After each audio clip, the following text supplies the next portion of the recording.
મને વરાછામાં મૂકો તોય ભલે, કે વેસુમાં મૂકો તોય ભલે, તમે મને અમેરિકામાં મૂકો તોય ભલે, કે અમરેલીમાં મૂકો તોય ભલે, આપણે તો હતા એના એમાં કોઈ ફરક ન પડે. બસ આ ફરક પાડવો એટલે પરિવર્તન.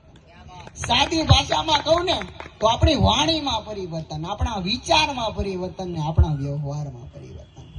આમે મોદી સાહેબનું સ્લોગન છે ને, વિકાસશીલ ગુજરાત, પરિવર્તનશીલ ગુજરાત. આજના આ મોબાઈલના યુગમાં, મોબાઈલની લેંગ્વેજમાં કહું ને તો પરિવર્તન એટલે અપડેટ. કેમ 6-8 મહિને આપણે મોબાઈલને અપડેટ કરવો જ પડે, એમાં આપણે પણ અપડેટ થવું જ પડે.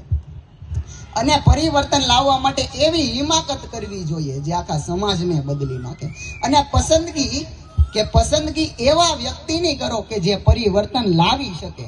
બાકી પ્રભાવિત તો મદારી પણ કરી શકે છે સાહેબ, મદારી પણ કરી શકે.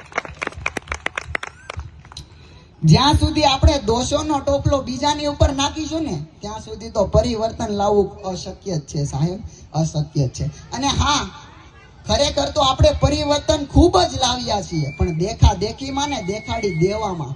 અને હા, વાઘમશી પરિવારના આગેવાનોને મારી વિનમ્ર અપીલ છે કે જો સ્નેહ મિલન શબ્દને સાચા અર્થમાં સાર્થક કરવો હોય ને તો આપણા પરિવારમાં આર્થિક રીતે નબળા હોય એવા ઘરોને ટેકો પૂરો પાડો, એને મદદ કરો, એનામાં રહેલા ટેલેન્ટને બહાર લાવવા માટે એને સહાય કરો, તો સ્નેહ મિલન થયું ગણાય.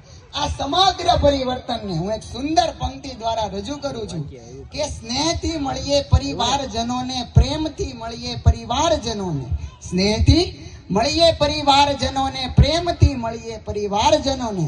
જો આવો ભાવ ઉભરાય તો સાહેબ મજા આવી જાય.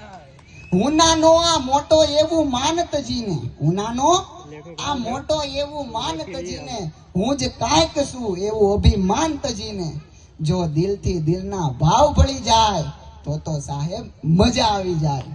માણસ માણસના કામમાં આવે, કે માણસ માણસના જ કામમાં આવે ને ઘીના જ ઠામમાં આવે. જો પરિવર્તન આવું થઈ જાય તો સાહેબ મજા આવી જાય. સગા સંબંધી સૌ મળતા હોય રોજ બરોજ, કે સગા સંબંધી સૌ મળતા હોય રોજ બરોજ, આવો સૌ સાથે મળીને કરીએ કંઈક નવી જ ખોજ.